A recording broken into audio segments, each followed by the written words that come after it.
Hello there. Today we are going to talk about optimizing your Gridbox sites for search engines, and we start from basic SEO titles and meta description. Search engines use meta tags to display in search results. The first line displays the page title.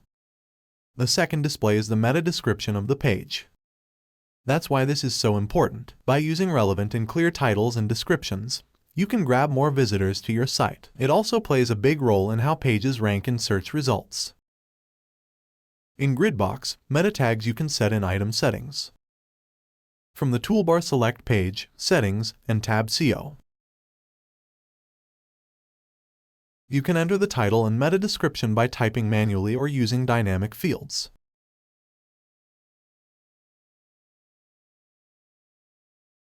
Meta tags can be entered not only for pages, categories, tags, and authors are not exceptions.